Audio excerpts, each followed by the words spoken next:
The Life Sciences DNA podcast is sponsored by Agilicium Labs, a collaborative space where Agilicium works with its clients to co-develop and incubate POCs, products, and solutions. To learn how Agilicium Labs can use the power of its generative AI for life sciences analytics, visit them at labs.agilicium.com.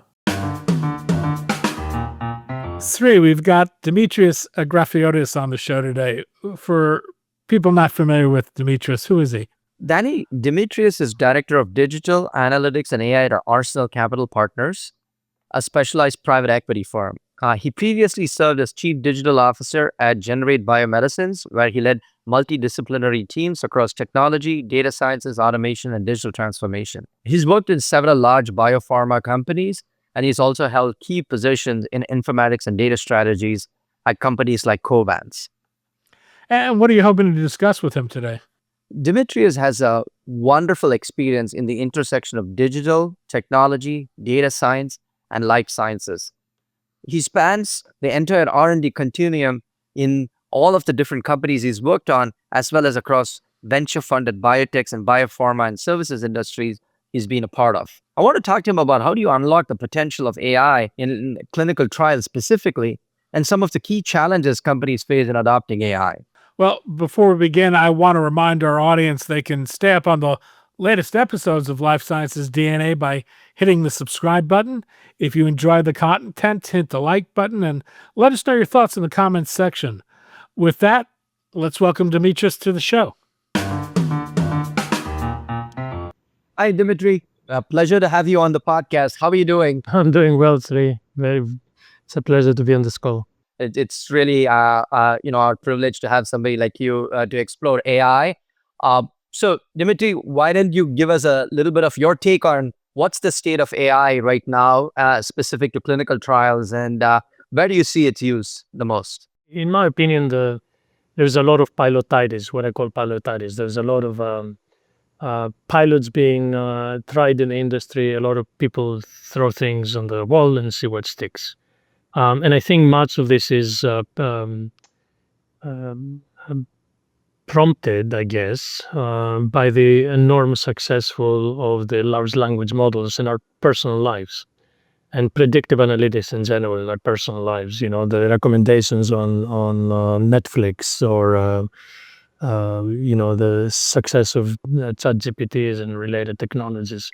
I think people have gotten a taste of how powerful AI can be in their personal lives, and now they're looking for applications in a industry setting, in their work setting. If you look at the pharma industry, where I spent most of my career, the entire career, in fact, there's different. You have discovery, you have research.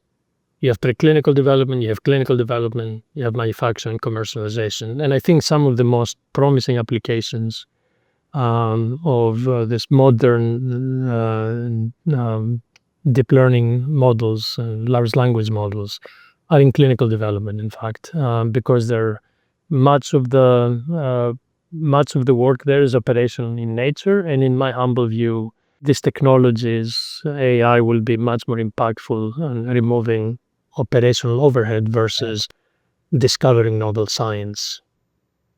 No, that's a great segue, Dimitri. You've been visiting quite a number of product vendors and shows, not to name them, but which area of that clinical operations are you seeing a lot of use cases come out? Is it in regulatory? Is it in commercial, not commercial, safety? Is it in, I see it in many areas, Sri. Now, whether you get the ROI from these areas, that's a very different question, but it's everywhere. So again, given the success of large language models and conversational AI, obviously, conversational agents is where a lot of activity, or authoring, generally speaking. So summarizing information, extracting information from the internet or other sources, structured and unstructured, summarizing content, and having conversations essentially with AI bot is where a lot of activities are happening. I mean, Think about where do you have authoring, protocol authoring, regulatory filing, co-pilots or co-authors that help you assemble submission documents. There's a lot of, again, when it comes to the conversational side of this, I see a lot of activity in having conversational agents help triage inquiries, for example, adverse events or safety calls or medical inquiries um, for the once the drug is in the market. Where you see most of the commercial sort of consumer use of these models, you will see them first applied in a pharma setting as well. Yeah, I think that's a great segue, right? So you said that the use cases would be where authoring is involved, and so maybe that's a good use case wherever you're creating content to really see if you can have AI assisted or, as you said, co-pilot, and clinical. The landscape is rife with a whole bunch of authoring because we write a lot of documents and document-centric Correct. views. So are you seeing several pilots in this area? Do you think there's any particular use case which has gone at scale, or Yeah, well, is it in the journey there? I will not mention examples or vendors, obviously, or homegrown solutions. There's a lot of them. There's definitely productization around authoring. Even one of our portfolio, I work for Arsenal, as you know, even one of our portfolio companies, Certara, now offers a product which is called Certara Co-Author that does exactly that. Just assembles, helps author regulatory documents and submission documents. So this is already reaching the market with relatively robust products. But there's a lot of activity. Back when I was in one of my previous employers, again, let's leave this vague for now, but we were experimenting with conversational agents for medical information or for safety. And again, use them. The idea was to use these technologies in their proper setting and in a proper way. What do I mean by this? An AI engine in its prediction generally has a confidence factor. Okay, so let's say that you want to process, somebody's reporting an adverse event and you have a case processing sort of workflow. Okay, adverse event is reported and you need to determine what to do with it. Okay, now there is a risk associated with every adverse event. And I think the most productive use cases of AI is in a risk-based approach, meaning, for example, when there is a case processing of an AE, right, you can mathematically ascribe a likelihood that it might be a benign, a non-severe adverse event or something that can be automatically classified very easily without much risk. If it is a severe adverse event and it's a complex case, then clearly a human needs to be involved, a medical professional needs to be involved. And you can think about workflows where you essentially bifurcate the cases, right, and use more automation when the risk is low and more human touch and human understanding when the risk is higher. And you can quantify those things. You touched upon a very important part, which is these tools give you the ability to do process reengineering. Like what you said before, Correct. you would press every case, there was no risk factor.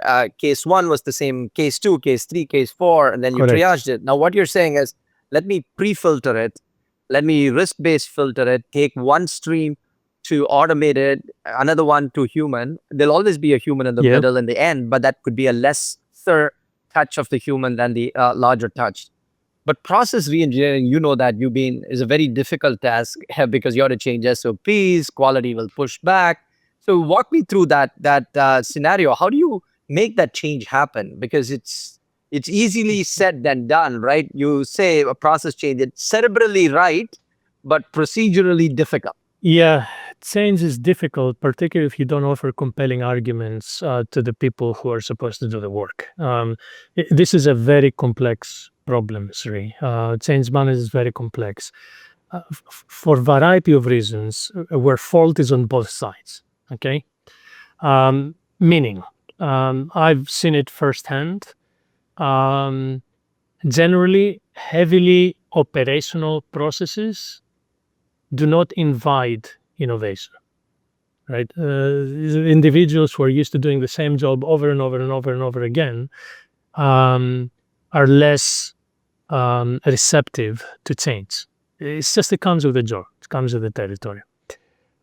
Similarly, on the other side, I know many technologists who have no appreciation, have no empathy for the end user, have no appreciation of the user community, and they cannot get into the shoes of their users, into their skins, and understand what's important to them, and how can they make them change their perspective and change their views so that they become more receptive to these technologies.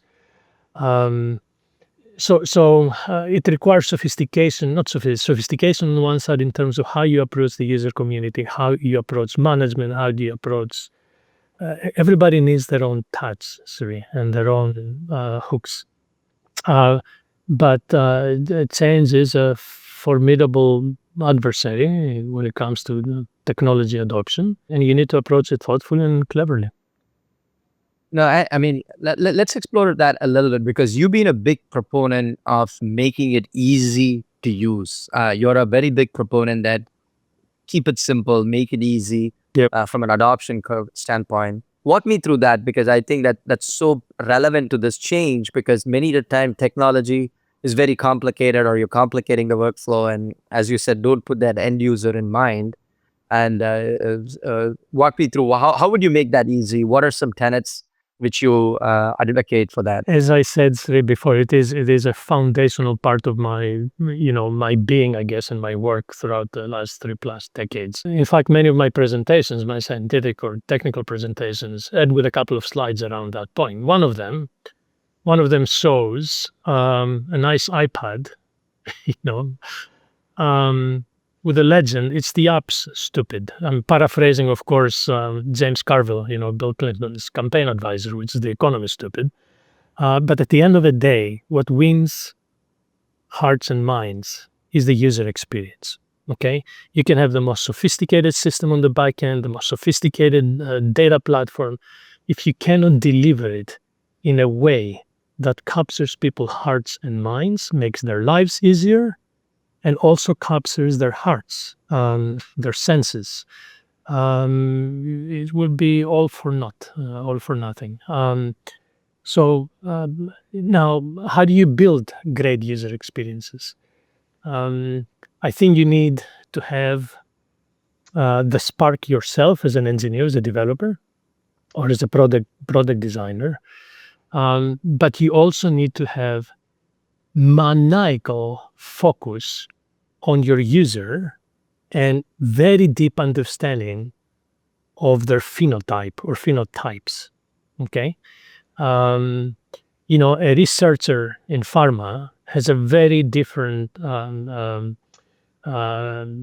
approach to innovation than somebody who collects toll in a toll booth.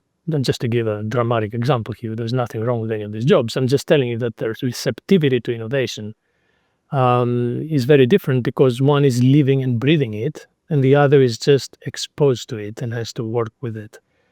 So you have to categorize the personas, as we call it sometimes. You have to understand who is your user, what frustrates them, okay? And when you understand this and morph it into elegant, workable software, you have to walk them by the hand and show them how their work is getting better, faster, easier by adopting these tools. Now, you also have to recognize, Sri, and I'm sure you do, given the line of job you're in, line of work you're in, that sometimes automation comes at a professional risk to some people. Okay?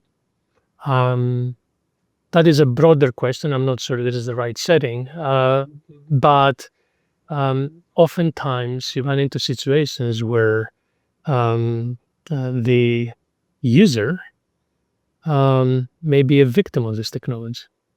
And this should not be underestimated. So you have multiple audiences, and you have to make sure that you target each audience in the language that they understand with the considerations that they need to take. Absolutely. I think you hit it upon.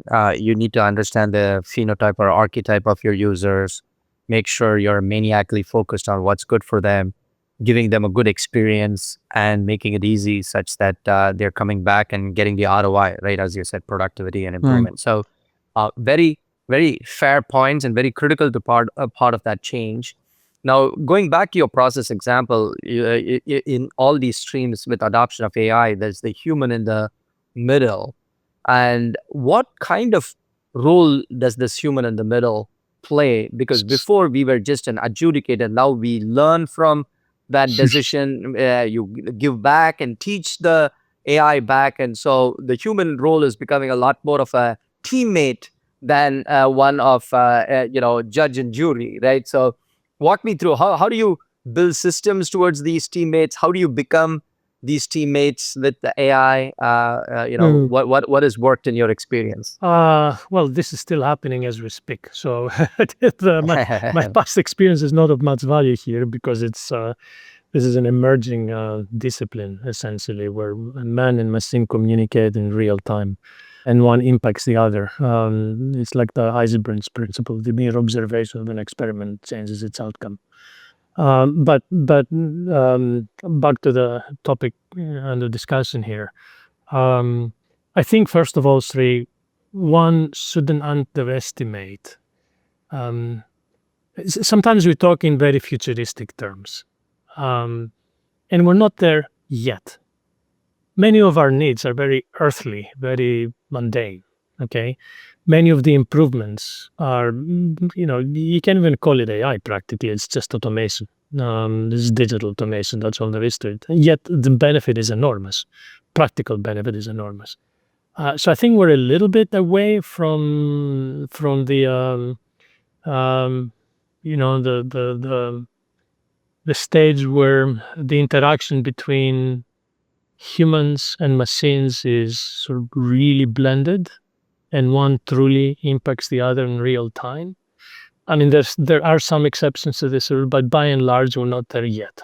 Okay, I don't think we're there yet. I think what you're doing is it's an evolving place. And then this goes back to your change management piece, because even in automation, before we did what was called end-to-end process automation. You clicked a button and did it and the work. Now it is reinforced automation, which means you're learning from how that, like your adverse event example is a very good one. You're looking at the risk and you're getting non-serious adverse events, and then you're processing and saying check. But by and large, you'll find out that it missed something and it is a serious adverse event. So you're giving feedback back to it so that the next time it's corrective in nature. I'm sorry, can I elaborate on this point? Please. There's this other element that is very unique about these AI technologies. I'm not sure how many people understand this, but they're stochastic in nature, particularly the generative pieces, right? So if you ask the same machine a day later, the same AI engine a day later, the exact same question, it's very likely you get a very different answer. In fact, the same AI engine today, right? 2 successive prompts, they will give you a different answer. And that is by particularly generative approaches like LLMs, because of the very way they work. You know, they sample essentially from the statistical distributions from where the training data was drawn, and they keep making sort of novel associations. So because they're stochastic in nature and because they're probabilistic in their outcomes, right? There's a degree of confidence in the outcomes. There's that's another very important quality that doesn't exist in regular digital systems, and that is that you can never have absolute confidence in the outcome. Okay, and there are cases in clinical development when you deal with human lives where this is simply not acceptable. Okay, so in those cases, the question is, where do you put the human in the loop, and how do you minimize waste? You can still take massive advantage of a stochastic probabilistic system and save and save enormous amounts of time and effort, as you correctly said, um, uh, because you involve the humans, because you use the human where they need to be involved. Yeah, no, you're spot on, and it's an evolving field, and so let me take us to the evolving field. As this market is evolving, I just blogged about multimodal AI. Where they are used to text-based LLMs, but we're seeing now a combination of text and voice and image and videos coming together from an experiential standpoint. And it's early stage, and it does fit within the protocol authoring stage, and it does fit within some of the other use cases we talked about. But what are you seeing about the potential of multimodal AI for clinical? Oh, it's exactly the same potential that I see in my consumer life, Siri. Today, you can generate video. In fact, 2 days ago, 2 days ago, I was reading an article in New York Times where they had 10 videos and they were asking, some real, some fabricated, AI generated, whether they were asking the reader, it's one of these games, to guess which one is real, and it's virtually impossible to tell them apart. So that time is already here, right? You can fabricate voice, you can fabricate speech, you can fabricate images, and we're getting to the point where these are indistinguishable from the real deal. Now, put aside all the risks that come with it, right? Social risk and all kinds of other stuff. If it is used in a positive, productive way, the way that you can now communicate with the users, training material. I mean, I don't know where to start, sorry. I mean, the way you train people, the way you communicate information generally. This multimodal AI allows you to deliver the content, the same information, to different people in a variety of different ways, many of which are a heck of a lot more effective than others, depending on the recipient. Yep. Okay. Yeah. And you could almost contextualize it, as you said. And And you can- that's what's going on in the B2C personalized marketing stage, where they are personalizing content and video experiences towards that. That's exactly right. And you think that would be starting to get adopted in our clinical domain? I think for us? so. I just believe that the rate will not be as fast as people think. Okay. The rate Which of is adoption will not be. I mean, there's a very famous law. It's called Amara's law. Sri. It says basically that we as humans, we tend to overestimate the impact of technology in the short term and underestimate it in the long term. I think our industry grossly, in my humble view again, grossly overestimates the impact of these technologies in the short term, particularly in clinical development, and grossly underestimates it in the long term. Okay, so the adoption will come slower than most people think. The incentives need to be aligned for these changes to happen. The commercial models need to be refined for these changes to happen. And that will take more time. And I think part of it has to do with a very highly regulated space that we operate in. But I think it's a little more than that. That's oftentimes is the easy excuse. The easy excuse. There's other sort of deeper problems here, obstacles. So Dimitri, you've been here for 30 years. You're seeing this potential of AI. Where do you stand in from a productivity improvement standpoint? Is it 0.5x, 1x, 2x, 10x? Where are you seeing it? Maybe, as you said, in the 12 months, it may be X or 2x, but where do you see this potential from a transformation standpoint for all of us? If I were to give you a number, Sri, I would be hallucinating like the LLMs themselves. I cannot give you a number. I know intuitively that the productivity enhancements can be very significant. Okay, intuitively, without any quantitative data, I expect at least a 2x, probably more. Okay, Sri, you've been around for as long as I have, maybe a little. You look younger, but the thing about all the manual processes involved in clinical development today, just think data management, just that alone. Okay, monitoring. There's so much human waste. Not human waste. This is the wrong expression. This is, Waste of human time. Waste of human time. Thank you. There's so much waste of human time, and such an unnecessary one. That to me, that's like the lowest hanging fruit. Okay, and 2x is probably an understatement there.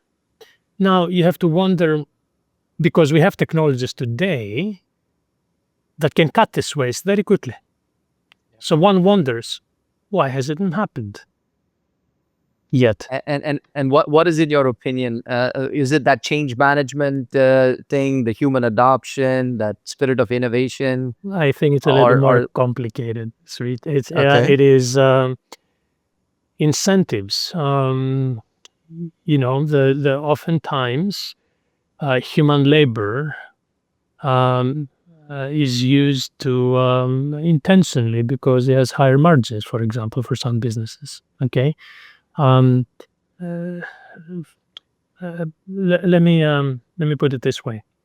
If you run a business today where you charge your clients a hefty premium to perform fundamentally manual work that can be automated by at least 80% through computing, how incentivized are you to change that business model if it cannibalizes your company?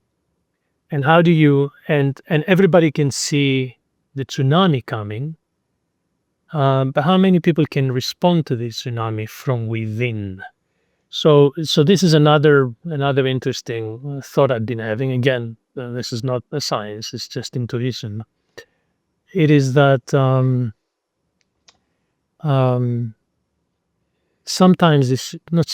oftentimes, drastic changes come from outside the organizations that have a vested interest in the status quo. In other words, Uber or Lyft, or Uber was first, I guess you can use them, would never have been invented by a taxi company. Yeah. It had to be outsider. An outsider who thinks very differently and is not confined by the constraints of the existing system. Let me, I like your Uber example, and we'll just explore one part of this. So Uber existed because they built a business architecture. They did not have a map, that's Google. They didn't have a financial model, that was Stripe. They just put it all together within the context of that user experience you talked about. Correct. We're in the era of agentic AI where we are having these different architectures. We don't need to be in each of the swim lanes of things to do. The disruptor can come from somebody who can bring another Uber for clinical trials.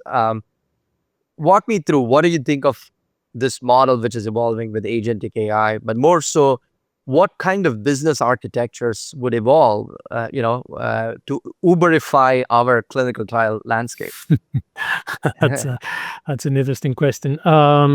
Yes, listen, the phase we're in today, yes, the Ubers of this world were catalyzed. We came about because it was a different business model, leveraging a lot of different technologies that were already available. But let's not forget the fact, Sri, that there was enormous innovation done in these foundational platforms to enable the Ubers to come and synthesize technologies and create new frameworks.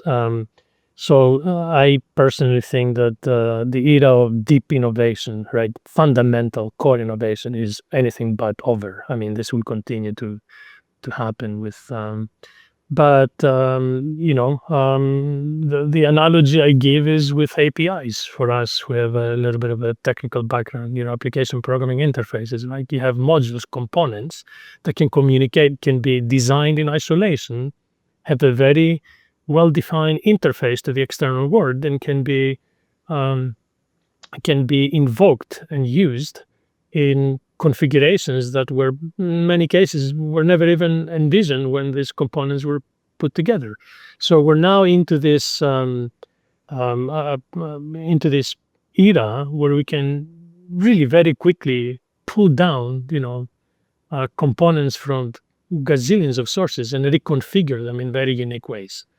And that's where, and I don't think that today there is anybody who can stand completely on their own. Maybe save Google, but even that is not, you just put together components from the marketplace and the public domain, and you can assemble a solution in no time, and you can have a business from nothing to, like a multi-million-dollar business from nothing in 3 months or 6 months.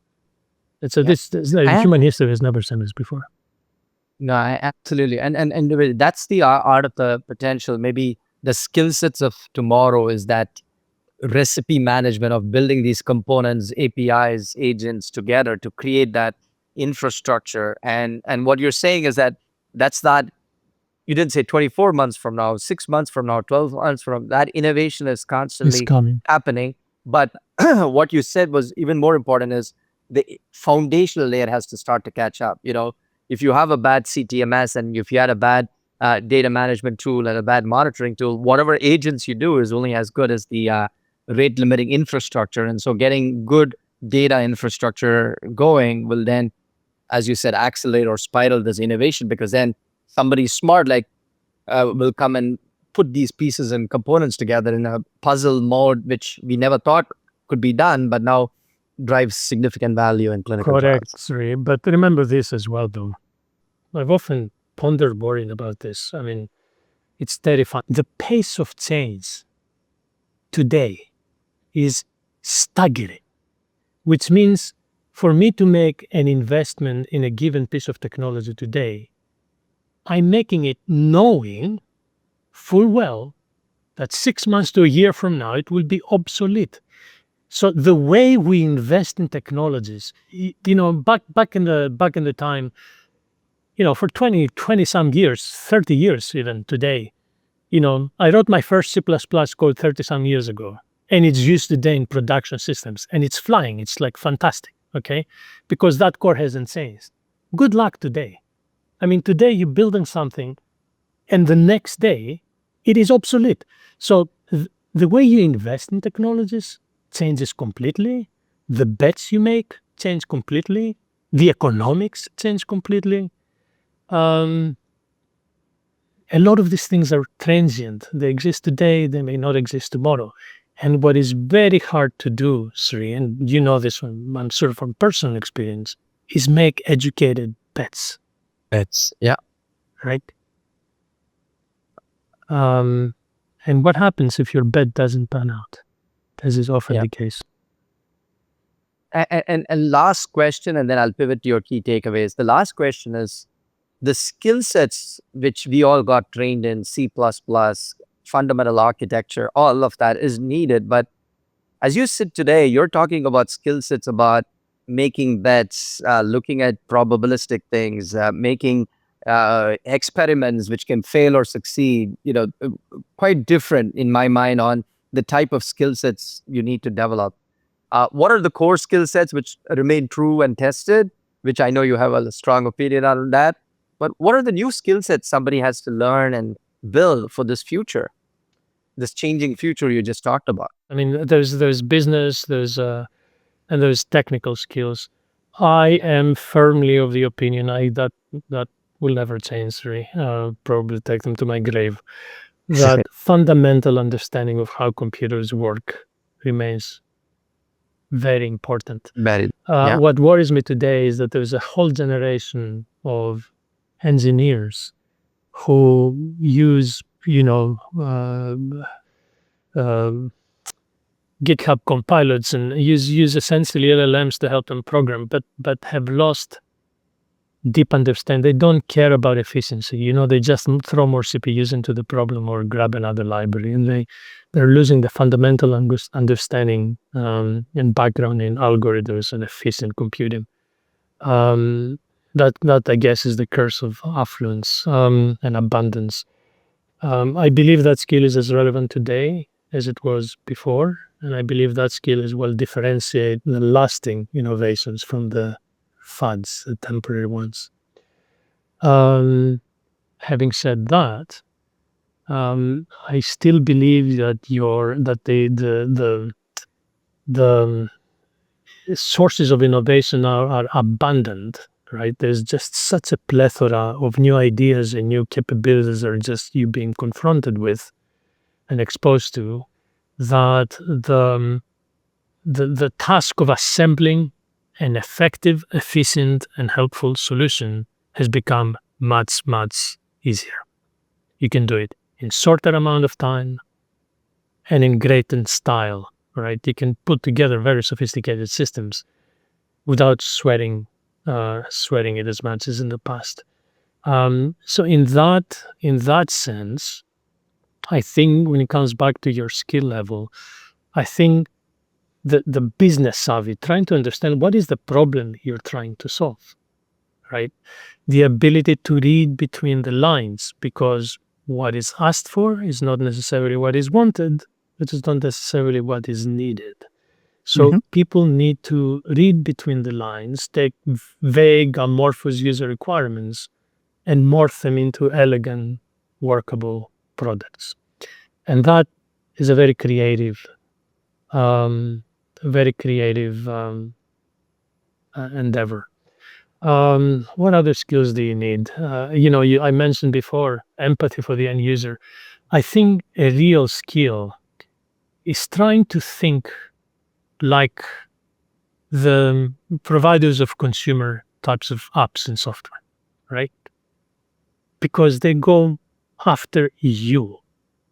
They go after you as an individual, as a consumer. Speaking about clinical systems, Ria, there is a big difference between consumer technologies, consumer-oriented technologies, and clinical technologies. And the big difference is that in the clinical world, when the pharma is your buyer, you have a captive audience. They have no choice. And that, I believe, the lack of choice, the lack of voice into what tools they use, is one of the main reasons why clinical software and clinical technologies have been so stagnant for so long, because users don't have a say. Try to do that in your consumer and you're out within 3 months. You don't exist. The company's over. Yeah. No. That's a great point. Dimitri, I know we could keep chatting for another couple of hours in this. It's my favorite topic, your favorite of driving innovation and change. What would you want the audience to have as key takeaways in this changing world of AI? I think people need to remember, but I think they have the impressive performance of LLMs, right? The language that they build hide alarming truth. Okay, number one, sometimes you forget that particularly generative AI approaches basically, as I said before, draw from the same probability distribution. So the samples, the training set was drawn, which is another way of saying that they're very good at interpolating and not at extrapolating or generating brand new knowledge. The thing we also need to remember is that they need a lot of training data. That's the essence of the self-supervised data. But to feed these models with trillions of parameters, you need, on average, 3 data points, training data points per adjustable parameter of the model, right? You need a massive amounts of data.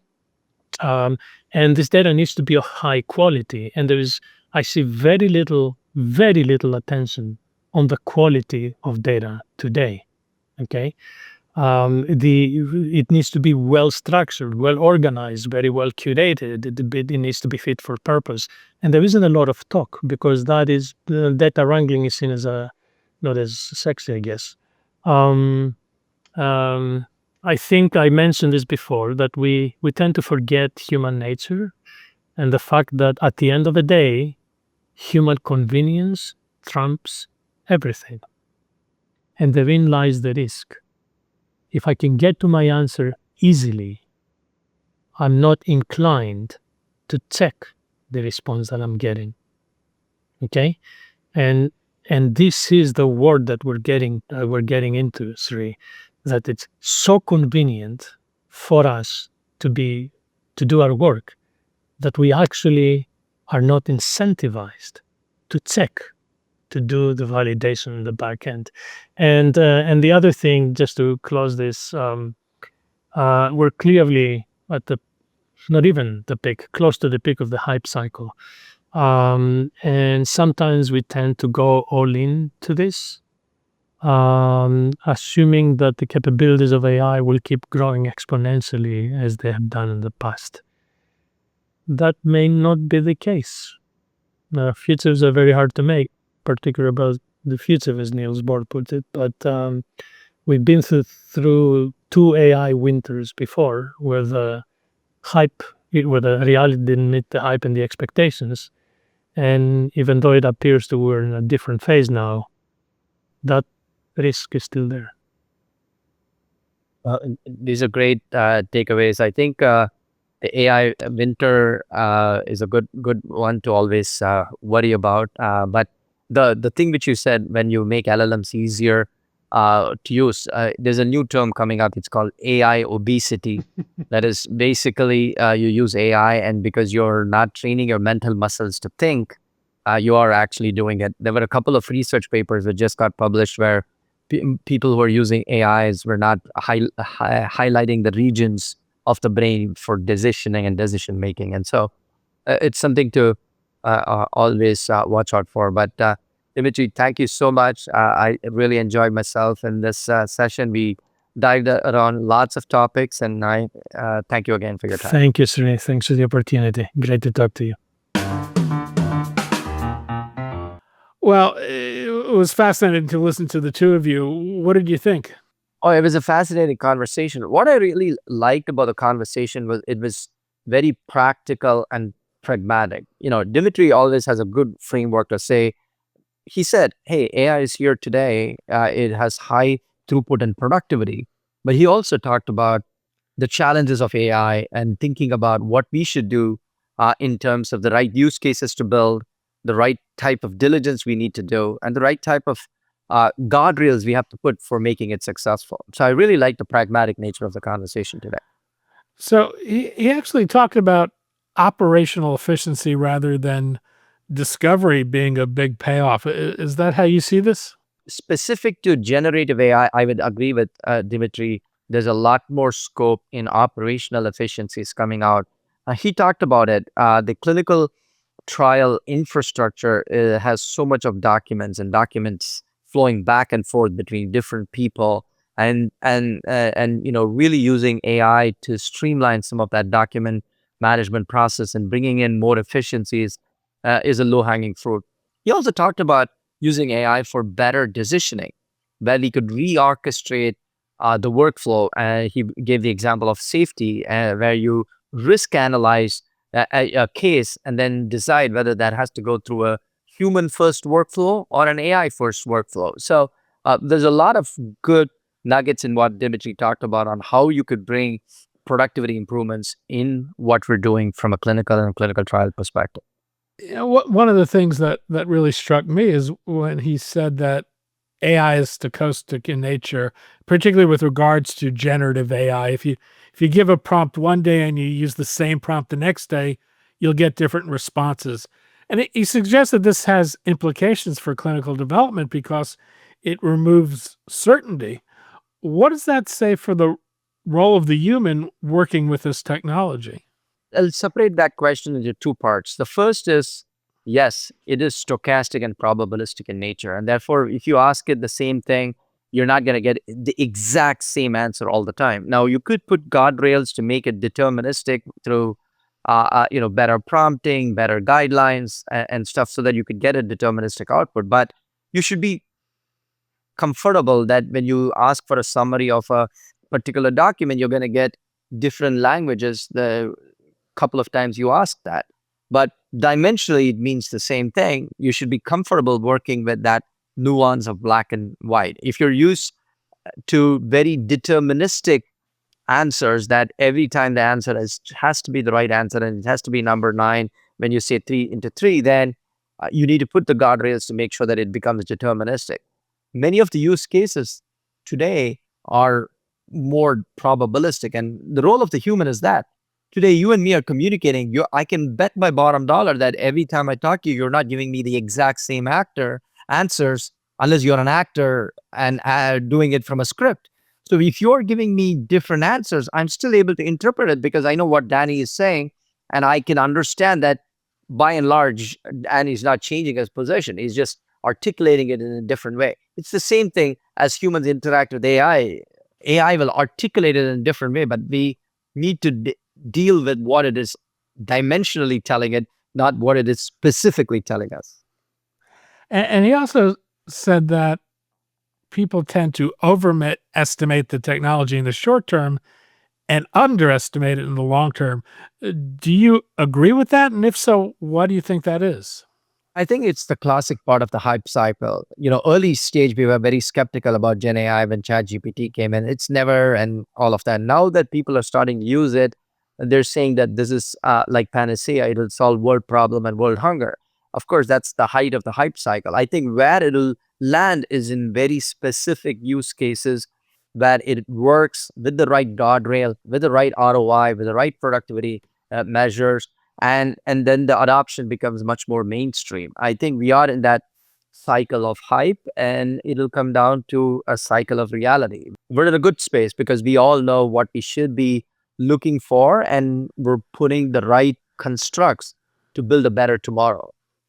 One of the things he said towards the end that almost surprised me, because you think of the computer age saying of garbage in, garbage out, but it takes massive amounts of data to train AI.